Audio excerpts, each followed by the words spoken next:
মা আনন্দময়ী করুণা, সত্য এবং প্রেমের বার্তা প্রচার করেছিলেন।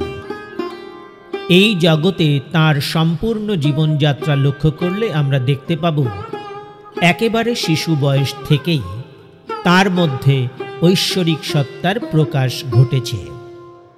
কিছুটা পরিণত বয়সে তার মধ্যে নানা অলৌকিক ক্রিয়ার আপন প্রকাশের মাধ্যমেই সকলের কাছে তিনি সর্বজনীন মা হয়ে উঠেছিলেন। দেশের এক প্রান্ত থেকে অন্য প্রান্ত পর্যন্ত অনবরত ভ্রমণ, তীর্থস্থানে অবস্থান, আশ্রম নির্মাণ, ঈশ্বরীয় নামগান এবং নিজের বাণী প্রচারের মাধ্যমে ভক্ত মানসে ঈশ্বর ভক্তিতে লীন হওয়ার কথা বলেছেন এবং কল্যাণকর পথের সন্ধান দিয়ে গিয়েছেন। তিনি যেমন সব ধর্মের প্রতি শ্রদ্ধাশীল ছিলেন, তেমনি তার মতবাদও সব ধর্মের জন্য গ্রহণীয়। তিনি বিশ্বাস করতেন পথ আলাদা হলেও সব ধর্মের চূড়ান্ত লক্ষ্য কিন্তু এক। শ্রী শ্রী মা কিন্তু নিজস্ব কোনো ধর্মীয় দর্শন প্রতিষ্ঠা করেননি, বরং সব ধর্মের প্রতি শ্রদ্ধা ও বিশ্বাস রাখায় উৎসাহিত করেছিলেন। ফলে ভারতীয় মিশ্র সংস্কৃতির ধারাকে আরও বেশি সুপ্রতিষ্ঠিত করেছিলেন। শ্রী শ্রী মা মনে করতেন অজ্ঞতা মানব জাতির অগ্রগতির সবচেয়ে বড় বাধা ছিল। তিনি বলেছেন, অজ্ঞতার দ্বারা সৃষ্ট বিভ্রম সত্যের অন্বেষণ করতে না দিয়ে অযথা যন্ত্রণাকে আমন্ত্রণ জানায়। এই হলো জগতের রীতি। ভারতের প্রাক্তন রাষ্ট্রপতি মাননীয় শ্রী শঙ্কর দয়াল শর্মার কথায় তিনি সত্যের সন্ধানকারী নন, তিনি স্বাভাবিকভাবেই সত্যের অধিকারী, নিজের মধ্যে সম্পূর্ণ। এই ধরনের মহাত্মারা নির্দিষ্ট উদ্দেশ্য পূরণের জন্য পৃথিবীতে আসেন এবং যার সমাপ্তির পরে পৃথিবী ছেড়ে চলে যান। শ্রী শ্রী সীতারাম দাস ওমকারনাথ তাঁর ঋষিকেশ আশ্রম থেকে 1388 খ্রিস্টাব্দে বিজয়া দশমী উপলক্ষে শ্রী শ্রী আনন্দময়ী মাকে লেখা চিঠিতে লিখেছিলেন, হে দয়ালু মা, সমস্ত রূপ ধারণ করে আপনি নিজের সাথে খেলছেন। সৃষ্টির আগে আপনি একাই অস্তিত্বে ছিলেন। আপনার মধ্যে এক আকাঙ্ক্ষা জেগেছিল, আমাকে জন্ম নিতে দাও, আমাকে বহুত্বে বিস্তার হতে দাও। আপনি মহৎ, অহংকার, পঞ্চতন্মাত্র এবং পঞ্চভূত হয়েছেন। আপনি হয়েছেন হাজার হাজার কোটি বিশ্বব্রহ্মাণ্ড। আপনাকে এবং আপনার লীলাকে কোটি কোটি নমস্কার। আমি আজ আপনার বিজয়ী মহাজাগতিক খেলার কাছে মাথা নত করছি। নমস্কার। অমৃত সুধায় আপনাকে সাদর স্বাগত জানাই। অমৃত সুধায় আমরা তুলে ধরব বিভিন্ন দেবদেবীর লীলা কাহিনী, অবতার, সাধক সাধিকা এবং মহাপুরুষদের জীবন কাহিনী ও নানা অলৌকিক কথা।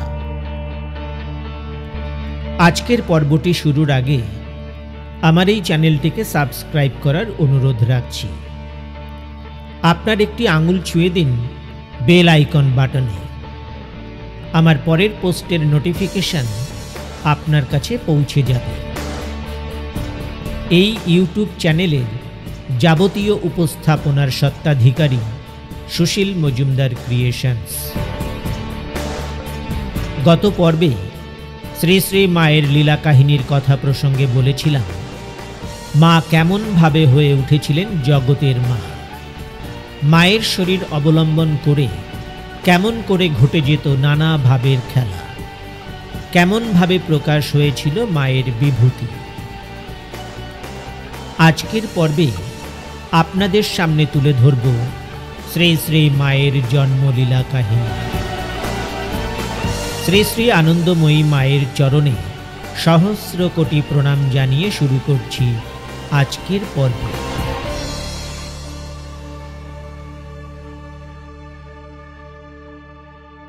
মা আনন্দময়ীর দিব্য জীবন সকলের মধ্যে ছড়িয়ে দিয়েছিল আনন্দ ও সুখ। সাধু, ঋষি, জ্ঞানী, ধনী, ক্ষমতাশালী এবং বুদ্ধিমান মানুষের মধ্যেও তার উপস্থিতি ছিল শ্রদ্ধার। কখনোই তাকে দূরের মানুষ বলে মনে হতো না। তিনি ছিলেন সকলের প্রিয়জন, সকলের মাতা। প্রত্যেকটি হৃদয়ে ভালোবাসা ও স্নেহ বর্ষণ করেছেন। মা আসলে কি ছিলেন তার ব্যাখ্যা মা কখনোই দেননি। মা নিজেই বলেছিলেন যে যেমন ভাবে তাকে ভাববে তিনি তাই। শ্রী শ্রী মা আনন্দময়ীর আবির্ভাব যেন এক শক্তির আবির্ভাব। এই শক্তি আবির্ভাবের সঙ্গে সঙ্গে মানব জীবনে যেন আনন্দের ধারা সঞ্চারিত হয়েছিল, যা অদৃশ্য সুগন্ধের মতো মানব মনকে মোহিত করে রেখেছিল। মানব জীবনে শান্তি ও সম্প্রীতির বার্তা নিয়ে এসেছিল এই শক্তি। ত্রিপুরা জেলার ছোট্ট গ্রাম খেওড়া, বর্তমানে এটি বাংলাদেশের ব্রাহ্মণবাড়িয়া জেলায় অবস্থিত। গ্রামীণ বাংলার এই অঞ্চলটি ছিল সবুজ গাছপালায় ঘেরা, যেন এক শান্তির দেশ। গ্রামবাসীরা মূলত মুসলিম ছিলেন, তবে কিছু হিন্দুও ছিলেন। নানা রকম গাছগাছালিতে ঘেরা থাকত খড়ের কুটিরগুলি। সময়কালটা ঊনবিংশ শতাব্দীর শেষ ভাগ। এই খেওড়া গ্রামে এক ছোট্ট কুটিরে ধর্মপ্রাণ ব্রাহ্মণ সন্তান বিপিন বিহারী ভট্টাচার্য বাস করতেন। সঙ্গে ছিলেন তাঁর স্ত্রী মোক্ষদা সুন্দরী দেবী। পরিষ্কার পরিচ্ছন্ন বাড়ির উঠোনে ছিল একটি তুলসী মণ্ডপ। ঘরে পূজাস্থলে ছিল নারায়ণ শিলার অবস্থান। এই ছোট্ট কুটিরটি একসময় পবিত্র তীর্থস্থানে পরিণত হল। শ্রী শ্রী মা আনন্দময়ী এই কুটিরে জন্মগ্রহণ করলেন বাংলা 1303 সনের 19শে বৈশাখ, ইংরেজি 1896 সালের 30শে এপ্রিল, বৃহস্পতিবার, কৃষ্ণপক্ষের চতুর্থী তিথি। রাত তখন প্রায় 3টে। বিপিন বিহারী ভট্টাচার্য পূর্বে বাস করতেন ত্রিপুরা জেলারই বিদ্যাকূট গ্রামে। তিনি ছিলেন বিদ্যাকূটের বিশিষ্ট কাশ্যপ বংশের সন্তান। অত্যন্ত সৎ ও ন্যায়পরায়ণতার কারণে তিনি সকলের কাছে খুব প্রিয় ও সম্মানীয় ব্যক্তি ছিলেন। তার পরিবারে গৃহদেবতা নারায়ণের উপাসনা করা হতো। বিপিন বিহারী ভক্তিমূলক গান গাইতে খুব পছন্দ করতেন। বিপিন বিহারীর চরিত্রে সন্ন্যাসী হওয়ার একটা প্রবণতা ছিল। ফলে তিনি সম্পূর্ণভাবে সংসার জীবনে ডুব দিতে পারেননি। সংসারের প্রতি তার এই উদাসীনতা তাদের বড় যৌথ পরিবারের পক্ষ থেকে ক্ষমার চোখে দেখা হয়েছিল। তার মা হরসুন্দরী দেবী তার বাবার কাছ থেকে খেওড়ায় একটি বাড়ি এবং কিছু জমি উত্তরাধিকার সূত্রে পেয়েছিলেন। হরসুন্দরী দেবী সেটি ছেলে বিপিন বিহারীকে দিয়েছিলেন। বিপিন বিহারী বিয়ের কয়েক বছর পর স্ত্রী এবং তাদের প্রথম শিশু কন্যাকে নিয়ে এই ছোট্ট সম্পত্তির ভার গ্রহণ করতে খেওড়ায় এসেছিলেন এবং বসবাস করতে শুরু করেন। স্ত্রী মোক্ষদা সুন্দরী দেবী ছিলেন ত্রিপুরার আগরতলার একটি জেলা সুলতানপুরের রমাকান্ত ভট্টাচার্যের একমাত্র কন্যা। এই ব্রাহ্মণ পরিবারটি সাধু জীবনযাত্রার কারণে বিখ্যাত ছিল। এই পরিবারের প্রধানরা ত্রিপুরার মহারাজার সভা পণ্ডিত হিসেবে মর্যাদা লাভ করেছিলেন। পরিবারের বসবার ঘরটিতে প্রায় সবসময়ই জাতি ধর্ম নির্বিশেষে প্রতিবেশীদের আনাগোনা ছিল। পরামর্শ, ধর্মীয় আচার সম্পর্কিত আলোচনা এবং নানা সমস্যার সমাধানের আলোচনায় ঘরটি মুখর থাকত। দুর্গাপূজার দিনগুলিতে শ্রী রমাকান্ত ভট্টাচার্যের গৃহ পুরো পাড়ার জন্য একটি উপাসনার মন্দিরে পরিণত হতো। কোনো আমন্ত্রণ ছাড়াই সকলকে সাদর স্বাগত জানানো হতো এবং সকলে প্রচুর পরিমাণে প্রসাদ লাভ করতেন। শ্রী শ্রী আনন্দময়ী শৈশবকালে মামাবাড়ির এই পূজা অনুষ্ঠানগুলিতে সুলতানপুরে উপস্থিত হয়েছিলেন। মা একসময় বলেছিলেন যে তার মামাবাড়ির দুর্গাপুজো সর্বদা একটি অতিরিক্ত জাগতিক আভা ধারণ করত। দুর্গাপূজা ছাড়াও মামাবাড়িতে দোল উৎসব ও অন্যান্য উৎসব পালিত হতো। মোক্ষদা সুন্দরী দেবী ঈশ্বরের কাছে সন্তান কামনা করতেন। প্রথমে কন্যা সন্তান জন্মগ্রহণ করার কয়েক মাসের মধ্যেই গত হওয়ায় মোক্ষদা সুন্দরী দেবী ঈশ্বরের কাছে সন্তান কামনায় আরও গভীরভাবে নিজেকে ডুবিয়ে দেন। মা আনন্দময়ীর পিতা বিপিন বিহারী কীর্তন প্রিয় মানুষ ছিলেন। নানা জায়গায় ঘুরে ঘুরে তিনি কীর্তন গাইতেন। এই সময় তিনি যে কোথায় আছেন বাড়ির কেউ খোঁজ পেতেন না। মা হরসুন্দরী ছেলের জন্য কেঁদে কেঁদে ফিরতেন। শোনা গিয়েছিল এই সময় কিছুদিন নাকি বিপিন বিহারী গেরুয়া বস্ত্রও ধারণ করেছিলেন। হঠাৎ খবর এলো কোনো এক গ্রামে নাকি বিপিন বিহারী কীর্তনের আসরে কীর্তন গেয়ে দিন কাটাচ্ছেন। সেখানে লোক পাঠিয়ে বিপিন বিহারীকে অনেক বুঝিয়ে বাড়ি ফিরিয়ে আনা হয়েছিল।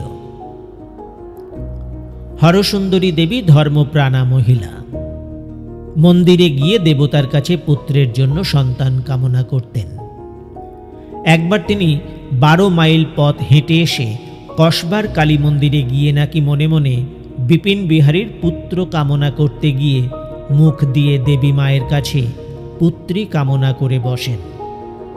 এই কামনার পরেই তার চমক ভাঙে।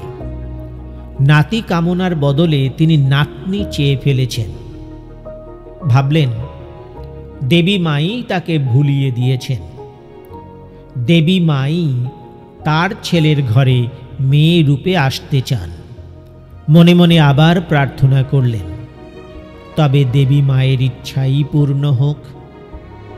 এই কন্যা শিশুর জন্মের আগে এবং পরে মোক্ষদা দেবী প্রায়ই দেবদেবীর স্বপ্ন দেখতেন। তিনি স্বপ্নে দেখেছিলেন যে দেবতারা তার সাধারণ কুটিরটিকে উজ্জ্বলতায় পূর্ণ করতে আসছেন এবং তিনি বিস্ময়ে অভিভূত হয়ে তাদের পূজা করছেন। একদিন ঠাকুর ঘরে বিপিন বিহারী নাম গানে বিভোর। মোক্ষদা সুন্দরী তুলসীতলায় প্রদীপ দিয়ে প্রণাম করে যেই উঠেছেন, দেখলেন তুলসীতলায় তুলসী নেই। পরিবর্তে দেখলেন অপরূপ লাবণ্যমণ্ডিতা সৌম্যা এক দেবী মূর্তি তুলসীতলা আলোকিত করে দাঁড়িয়ে আছেন। পর মুহূর্তে দেখলেন দেবী মূর্তির স্থানে এক উজ্জ্বল জ্যোতি।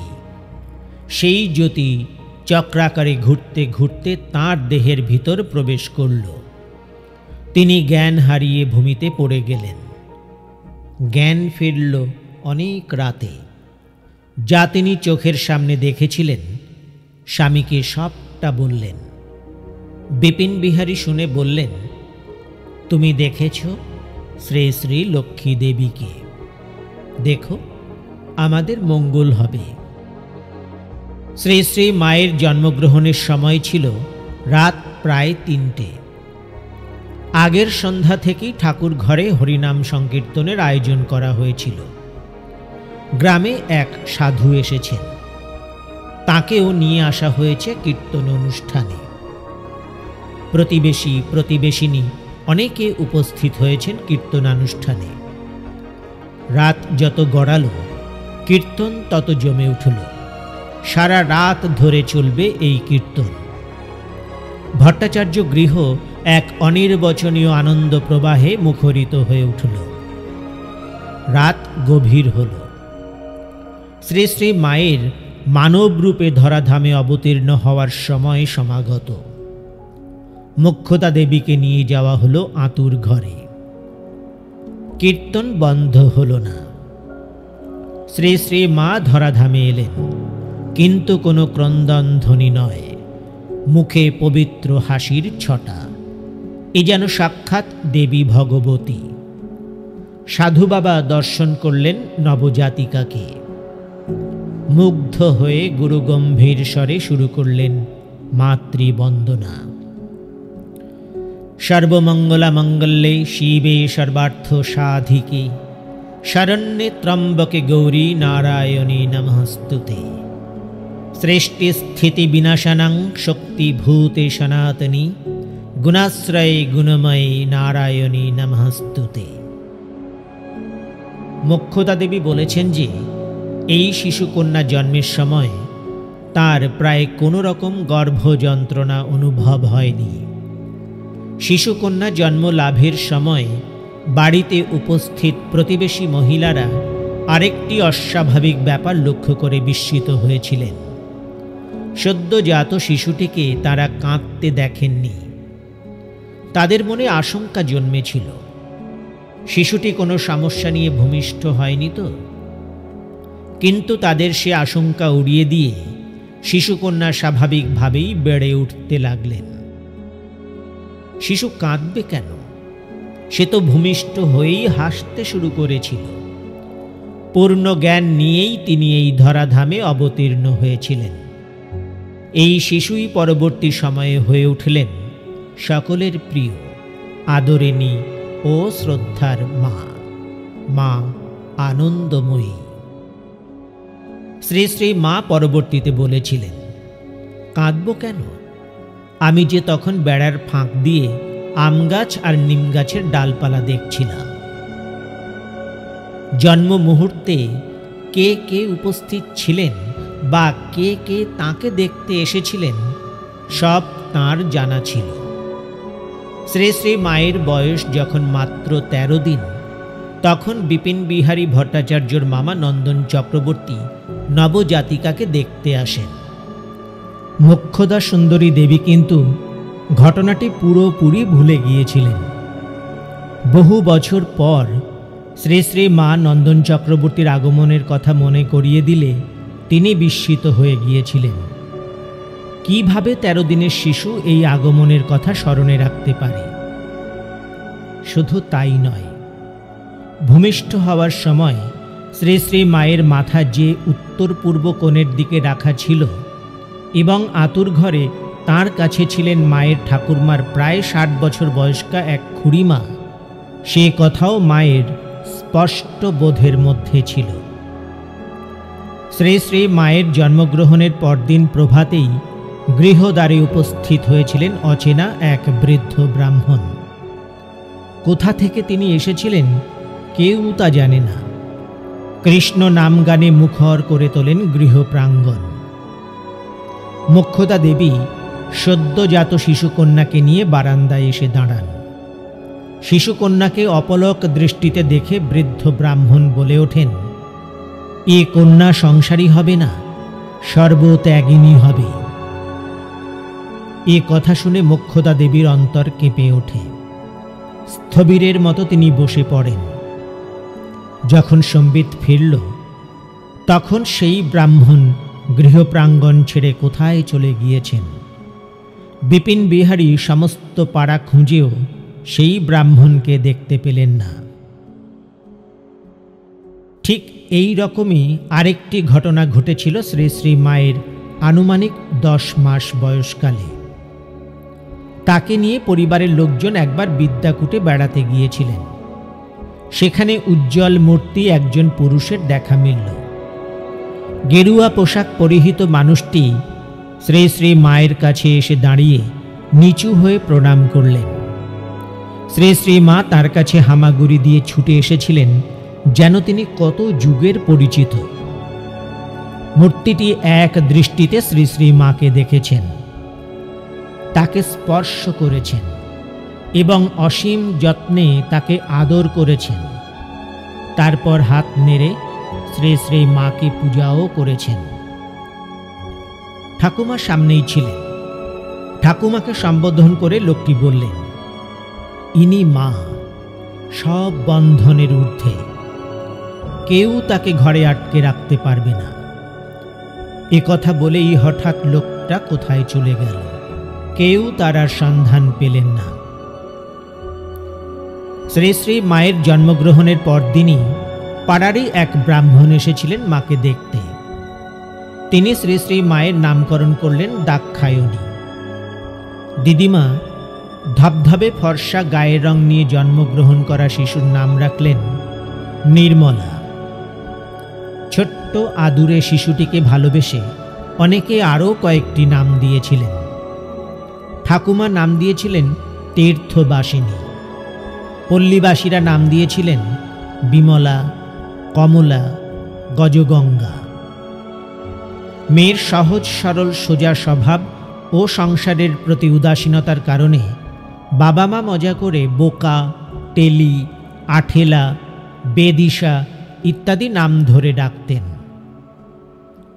সদা প্রসন্ন, মিষ্টি হাসি ও মিষ্টভাষী, পবিত্রতা মাখানো লাবণ্যময়ী এবং শান্ত স্বভাবের শিশুকন্যাকে গ্রামবাসীরা সকলেই খুব ভালোবাসতেন, আদর করতেন।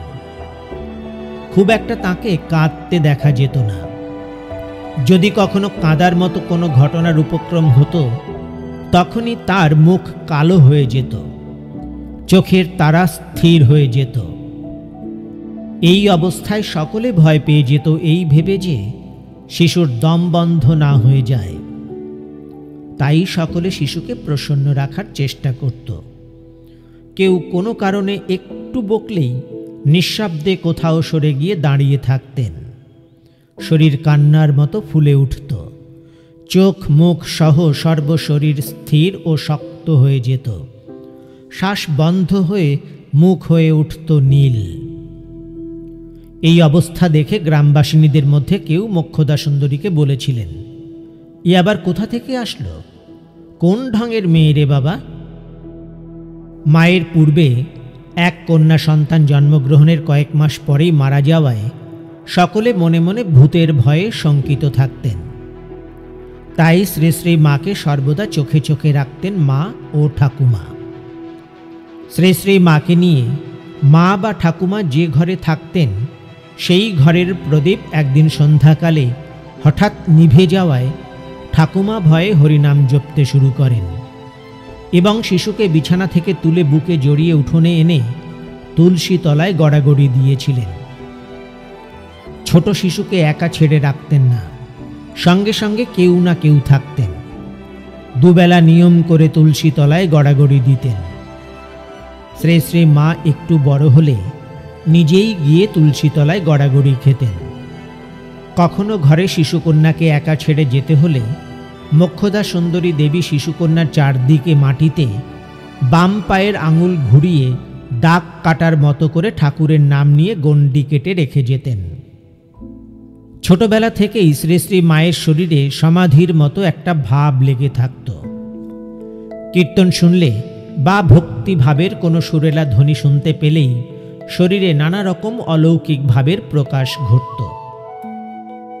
একান্ত শিশু বয়সে এ শরীরকে ঘিরে এমন সব নানা প্রকার ভাবের প্রকাশ কেন ঘটত, সে রহস্য কেউ বুঝে উঠতে পারত না।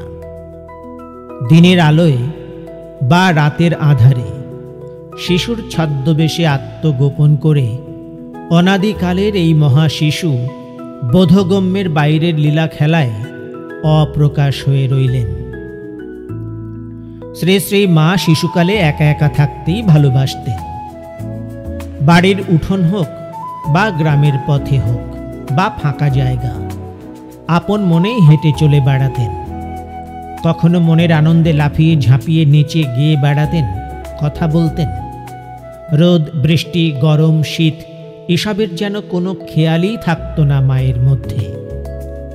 গাছপালা ছিল মায়ের খেলার সাথী। ফুল গাছ নিয়ে খেলা করতেন। সন্ধ্যাবেলায় নন্দদুলাল ফুল ফুটলে মা সেই ফুটন্ত ফুল নিয়ে অন্ধকার না হওয়া পর্যন্ত বসে থাকতেন। বিনা সুতার মালা গাঁথতেন, নিজেরই হাতে আঙুলে পরতেন। নাকে কানে ফুল দিয়ে নিজেই সাজতেন, হাসতেন ও খেলতেন। কখনো ফাঁকা জায়গায় দাঁড়িয়ে শূন্য আকাশের দিকে তাকিয়ে থাকতেন। শ্রী শ্রী মায়ের ভাষায় এই শরীর তখন দেখিত কত দেবদেবীর মূর্তি আসিতেছে যাইতেছে। শ্রী শ্রী মায়ের ঠাকুরমার খুড়িমা, যিনি মায়ের ভূমিষ্ঠ হওয়ার সময় আতুর ঘরে ছিলেন, তাকে মা বড় মা বলে ডাকতেন। তার বাড়ি শ্রী শ্রী মায়েদের বাড়ির কাছেই ছিল। তিনি রোজ দুধ থেকে মাঠা তৈরি করতেন। মা তখন খুব ছোট। একটি বাসন পেটের উপর চেপে ধরে মা প্রতিদিন বড় মার বাড়ি যেতেন মাঠা খেতে। প্রতিদিনই মাঠা তৈরি হয়ে গেলে প্রথমে মাকে একটু মাঠা ও মাখন দিতেন। বড় মা মাকে খুবই স্নেহ করতেন। সে সময় মায়ের শরীর সুস্থ ও সবল ছিল, তাই কেউ কেউ মজা করে মাকে চাল কুমড়া বলে ডাকতেন। একদিন বাসন পেটের উপর ধরে নাচতে নাচতে মা মাঠা খাওয়ার জন্য হাজির হলেন বড় মার কাছে। বড় মা দেখা মাত্র রসিকতা করে বলে উঠলেন, এই মাঠা করতে আরম্ভ করেছি, আর উনি নিতে আগেই এসে হাজির। এবার একটু কপট বিরক্তির সুর নিয়ে বললেন, রোজই তো মাঠা খাস, আজ আর মাঠা পাবি না, যা। মা এই কথা শুনে মুখ ফুলিয়ে সেখান থেকে চলে গেলেন। মা হয়তো বড়মার বাড়ির উঠোন পেরিয়েও যাননি।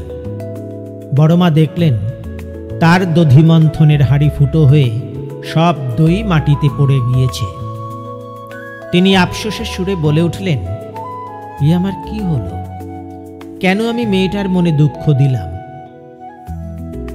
সেদিন আর মাঠা হলো না। এই ঘটনার পর থেকে মায়ের বড়মার কাছে আসতে দেরি হলেও বড়মা ডেকে নিয়ে মাকে মাঠা দিতেন। শ্রী শ্রী মায়ের বয়স যখন 3 মাস, তখন মায়ের মা মোক্ষদা দেবী মাকে নিয়ে তার পিত্রালয় সুলতানপুরে যান। সুলতানপুরে কয়েকদিন কাটিয়ে মোক্ষদা দেবী ঠিক করলেন মামার বাড়ি যাবেন এবং সেখানে কয়েকদিন থাকবেন। খেওড়ার বাড়িতে খবর না দিলেও চলবে। মামার বাড়ি যেতে মোক্ষদা দেবী মাকে নিয়ে যখন নৌকোয় উঠে বসলেন, তখন থেকেই মায়ের জ্বর শুরু হলো। মা চোখ মেলেন না, খাওয়াও বন্ধ করে দিলেন। দীর্ঘ পথ পাড়ি দিয়ে মামার বাড়ি পৌঁছলেন।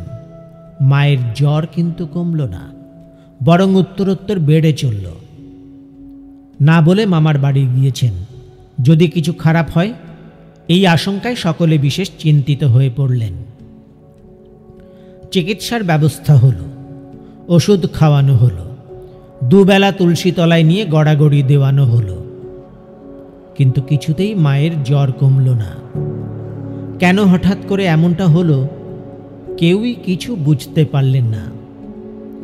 দুশ্চিন্তায় অস্থির হয়ে মোক্ষদা দেবী তাড়াতাড়ি খেওড়া ফিরে আসার সিদ্ধান্ত নিলেন। ফেরার পথে যখনই নৌকো এসে উঠলেন, মায়ের চোখ গেল খুলে। জ্বর কমে গিয়ে শরীর আবার স্বাভাবিক হয়ে গেল। এই পরিবর্তনে সকলে অবাক হয়ে বলাবলি করতে লাগলেন যে চুপি চুপি বেড়াতে আসার দরুন পরোক্ষে মা এই শিক্ষা দিলেন। গ্রামের নিয়ম এই ছিল যে স্ত্রীলোকেরা কোথাও যাওয়া আসা করতে পুরুষের অনুমতি নিতে হতো।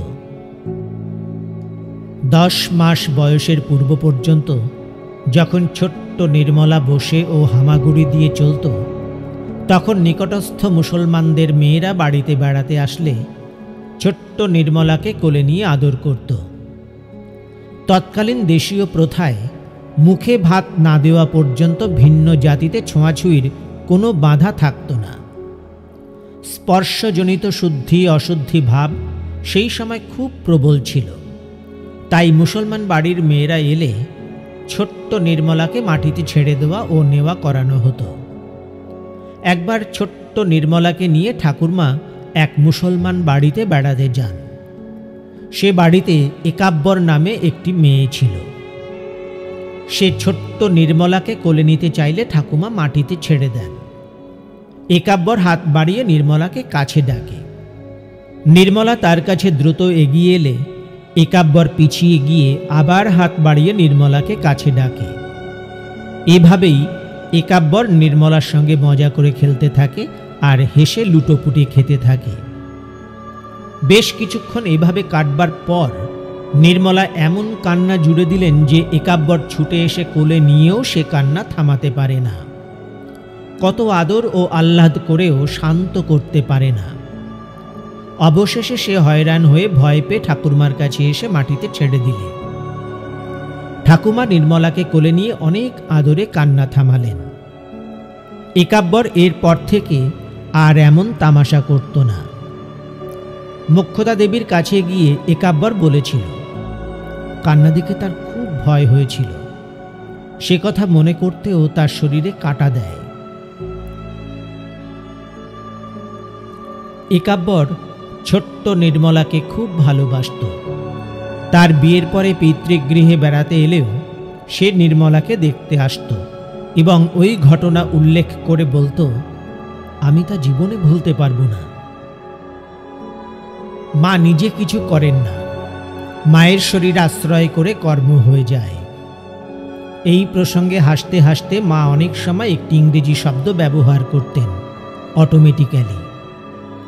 আর শৈশব বিভিন্ন ক্ষেত্রে কী সব অটোমেটিক খেয়ালের খেলা হয়ে এসেছে তার দৃষ্টান্ত প্রকাশিত হয়েছে মায়ের মুখে। ছোটবেলায় যেমন সোজা সরল থাকিতে হয়, শরীরটা দিয়া সেই রূপ হইয়া গিয়াছে। আবার বউ সাজিলে যেমন হওয়া দরকার তেমনই হইয়া গিয়াছে। যেন সব দেখিয়া যাইতাম, দেখিতাম যখন যাহা হওয়া দরকার শরীরটা দিয়া হইয়া যাইতেছে। কীর্তনের সময় শরীরটা পড়িয়া থাকিত, দেখিতাম শরীরটা পড়িয়া আছে। কীর্তনে যাহারা বসিয়া আছে দেখিতাম সবই যেন আমি, এমনকি তাহাদের ভাবগুলিও যেন আমি, খোল করতালও যেন আমি। গানের শব্দ যত দূর যাইত মনে হইত সেই শব্দও যেন আমি, এমনই একটা অবস্থা হইয়া যাইত। এই অটোমেটিক লীলার আরও অসংখ্য দৃষ্টান্ত আছে। যেমন এই যে যখন যাহা জিজ্ঞাসা করে তখনই তাহার উত্তর হইয়া যাইত।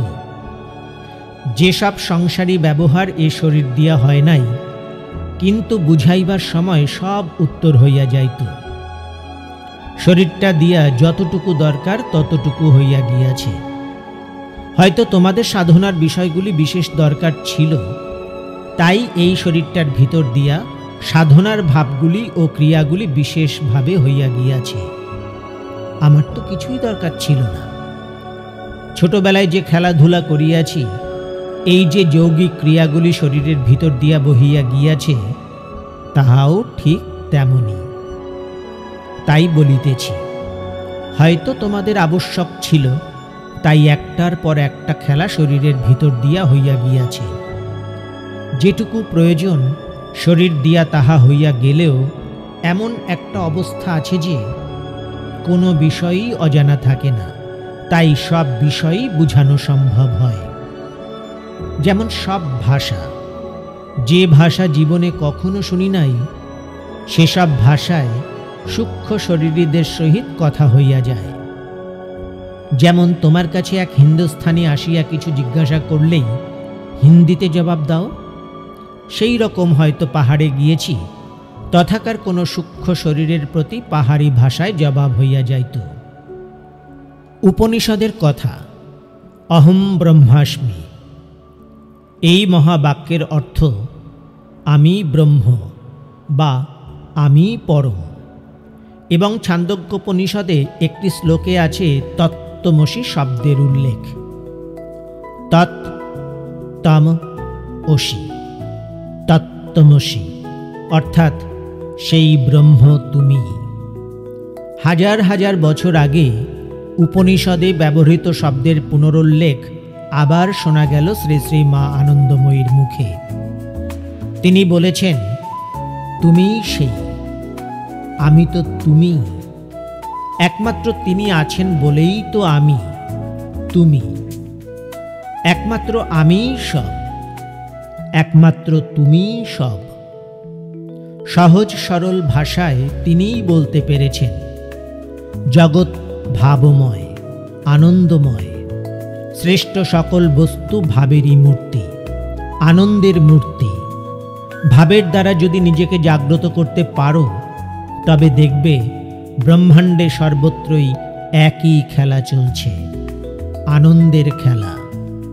ঈশ্বর যে আনন্দময়, ভাবের অভাবেই মানুষ ইতস্তত হাতড়ায়, তাই তো বুঝতে পারে না প্রকৃত তত্ত্ব। মায়ের জীবনের এমন আরও অলৌকিক লীলা কথা শোনাবো আগামী পর্বে। কেমন লাগলো আজকের পর্ব? আপনার মতামত লিখে জানাতে ভুলবেন না। পর্বটি ভালো লাগলে আমাদের এই চ্যানেলটিকে সাবস্ক্রাইব করার অনুরোধ করছি।